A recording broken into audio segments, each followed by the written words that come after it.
Hi, and welcome to the I'm You podcast. Now, before we get started, please like, share, subscribe, and leave a comment. I'd love to hear what you have to say. So first, let me say that this video is going to be a little longer than normal this time because I think it's a very important topic for conservatives, and I have a lot to say, as you might imagine. I just wanted to talk today about the awakening of the conservatives and the rise of common sense in the country, especially since Trump took office in January. Since 2021, conservatives have been hesitant to speak out, even on blatantly transparent lunacy because they were afraid of losing their jobs or getting canceled online. And the main reason for that is that other conservatives weren't stepping up to defend them or agree with them because of their fear of cancellation, loss of their income or their careers. In other words, they weren't willing to share the risk. Well, now that's changed. To the woke left, we're calling bullshit on all your lunatic policies. We're openly refusing to participate in your delusion of gender affirmation and transgender tyranny. I'm actually a good example. Even I was concerned for myself that if I spoke out, it might affect some potential clients for me. The threat that these people pose to our way of life is too destructive to ignore anymore. For example, here's something that I never would have said publicly 4 years ago. Transgender people are not stunning and brave. They are mentally ill. And don't take my word for it. Right now, the American Psychiatric Association lists gender dysphoria as a mental illness. Now, I personally know 2 transgender people. They're very nice people, but they're not women. Anyone with 2 functioning brain cells connected knows that, but they're either afraid to say it or blatantly lying for some kind of ideology. My problem is with these guys. So many people on the internet, I don't know if you get this, but they say you're doing it for the attention. And that is just a flashing red light about how they were treated. Yes, I'm doing it for the attention.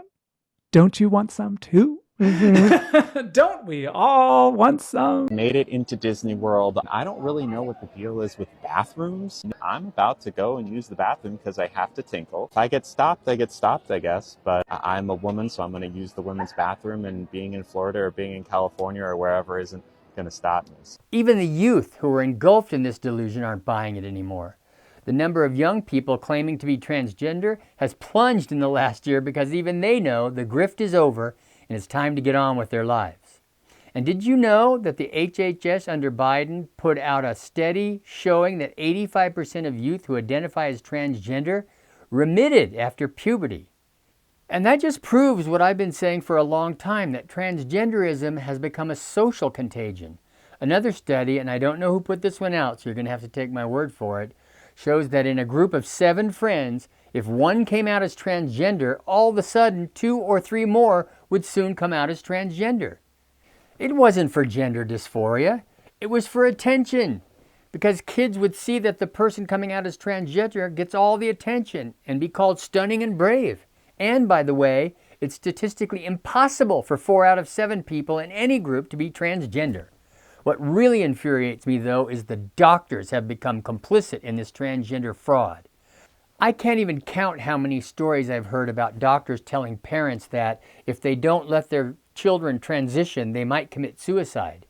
They actually ask parents the same tired trope of, would you rather have a dead son or a live daughter? What makes it even more egregious is that they're lying about that to the parents. Studies have shown that minors who make transition physically are actually at a higher level of suicide than those who don't, which makes it even more of a tragedy because of what I mentioned earlier about most of them overcoming their trans dysphoria after puberty. What the hell happened to the Hippocratic Oath, docs? These people aren't doctors, they're butchers, they're child mutilators, and not only should they lose their medical license, they should go to prison for life, in my opinion. Just think about this. Liberals have made transgenderism into the only mental illness that requires the rest of us to participate in the delusion as part of the cure. Hold up, wait a minute, something ain't right. How does that make sense? Now, these are the same people, by the way, that rage about hormones in chicken, but they're perfectly happy to put them in their 10-year-old son. What? In my opinion, the overwhelming majority of transgender women are just gay men, and the transgender community has kept them from just coming out as gay men and forcing them to say they're women. I think it's really cruel. If these people just came out as gay men, they could live their lives as they see fit, since almost everybody is perfectly fine with gay men and women. Now, as transgender women, they have to face the backlash every day for trying to force the rest of us to participate. It's such an unnecessary stress on these people. Even the LGBT community has had enough. As I mentioned in a previous podcast, there's a movement in the LGBT community to ditch the TQ plus IA DVR HDTV wing. They're tired of the lunatic wing of their community stealing the lives of young gay men.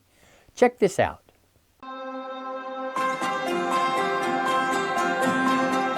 We are declaring our independence because we're tired of people who aren't lesbian, gay, or bisexual speaking for us in our name. 女同性恋和男同性恋逐渐失去立足之地，因此，我们在此宣告 LGBT 正式独立。 Declaramos la independencia LGB porque los derechos que tanto nos ha costado conseguir están siendo amenazados por la identidad de género. The LGB is declaring independence because being a feminine man doesn't make you a female. Parce que les espaces lesbiens accueillent désormais des hommes. We're declaring LGB independence because we've had enough of pronouns. Because wealthy legacy LGBTQ+ organizations have betrayed the same-sex attracted population. This message that we are not tolerating any of this. We are done with the A to Z mafia, and we are about common sense, live and let live, and leave the children alone.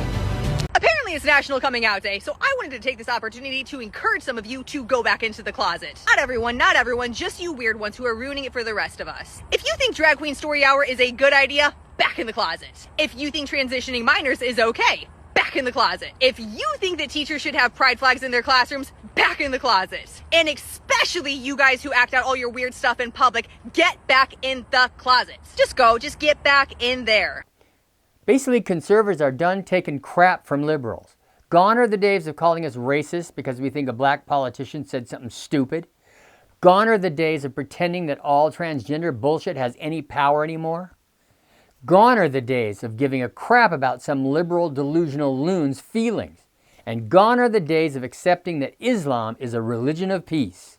And especially gone are the days of conservatives being concerned about being called a racist, misogynist, white supremacist, xenophobe, homophobe, or Islamophobe.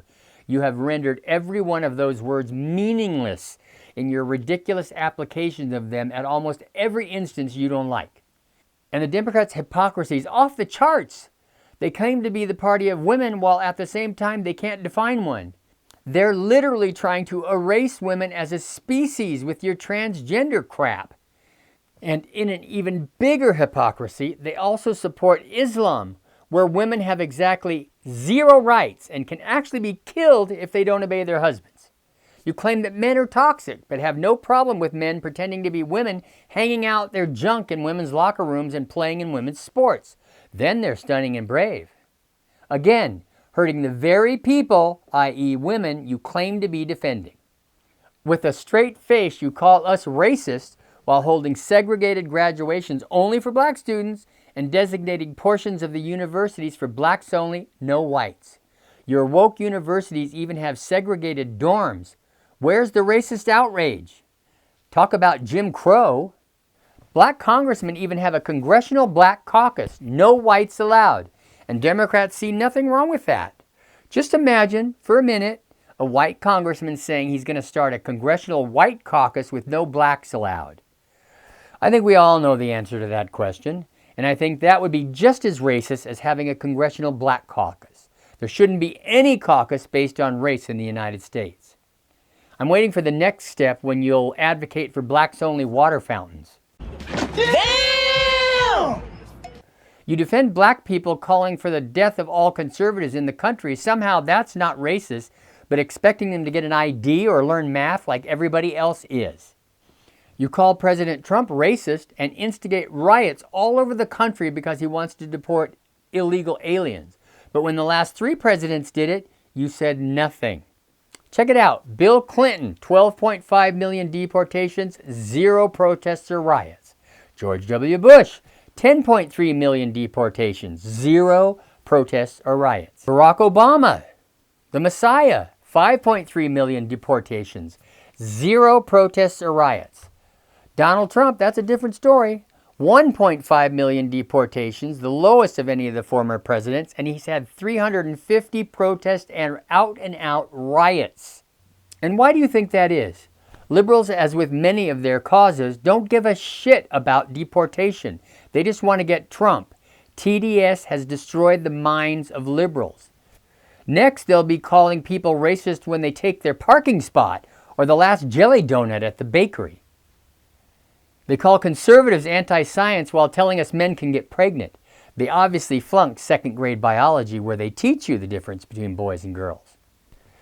They need to understand that nobody, and I mean nobody, is intimidated by that crap anymore, especially conservatives. But the biggest farce of all is that they're the party of tolerance. The same people who angrily demand that you tolerate and accept their way of life are the same ones that hate you for yours. Also, their lack of self-awareness is just epic. They call themselves progressive, but they refuse to recognize progress. They talk like we're still back in the 1860s when it comes to black and white relations. Hundreds of Democrats and pundits are calling for reparations. In other words, people who were never slave owners need to pay people who were never slaves. What a load of shit. Another obvious, transparent, and blatant effort to separate the races. I'm surprised they're not out there protesting for 40 acres and a mule. They talk like we're in the 50s when it comes to women in the workplace. It's like the last 50 years they were sleeping. We got here partially because conservatives were capitulating to leftist bullshit, and we let you take over our schools, our judicial system, Hollywood, half the Congress, even sports and music. Well, those days are over. You crossed the line and there's no going back. One thing that has amazed me, though, throughout all of this is that liberals will believe a lie about President Trump instantly with no evidence, but demand detailed, specific evidence of the truth. And I've been thinking about this for a long time. Why are Democrats always pissed? You know what I mean? Even when they win, they're always mad. Think about it. Have you ever seen Elizabeth Warren smile? Do you ever see Hakeem Jeffries smile? Chuck Schumer? Maxine Waters? Jasmine Crockett? And it's not just regular anger. Their anger has caused them serious mental illness.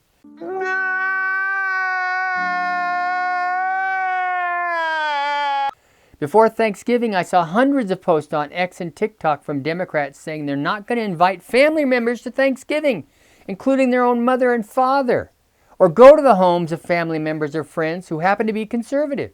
This is already the most sad holiday season I think I will ever experience. Solely for the fact I have made the decision for myself and my fiance and our child to skip out on family holidays with my family that voted for Trump. Happy Thanksgiving. I am not going home for Thanksgiving to be with my family. I have many, many Trump supporters in my family, and I refuse to coddle them anymore. I have cut those people out of my life, and I've actually, you know, it's interesting. I feel better that I did that. I don't feel worse for it. I feel better. I feel like there's more space in my heart for goodness because I don't have to compromise my values or my integrity for people that voted for a fascist. This is the first time in my life I will not be attending my family Thanksgiving dinner. My family is primarily conservative. I think I've shared this before, but I grew up in very rural PA, and my life didn't really start in a lot of ways until I went to college and I actually understood the world around me and got out of the bubble in which I grew up. I have very different belief systems from people in my family. This is no longer just about politics. This is about just human rights and base level morals and respect for people. And out of just protecting my own peace, I didn't feel like I wanted to put myself in that situation on a holiday. So for those thinking that hundreds doesn't really sound like a lot compared to the population of our country, but remember, I'm only talking about my own personal thread.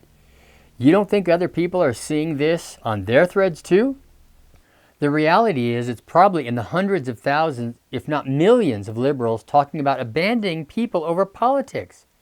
They're willing to destroy their own families, keep grandkids away from their grandparents, brothers away from sisters, destroy long-term friendships with people that have loved them for years, sometimes decades. That's not normal.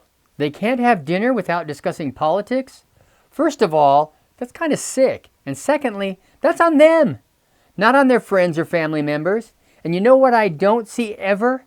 I have yet to see or hear a single conservative say that they're going to refuse to go to someone's house or have family and friends over because they're liberals.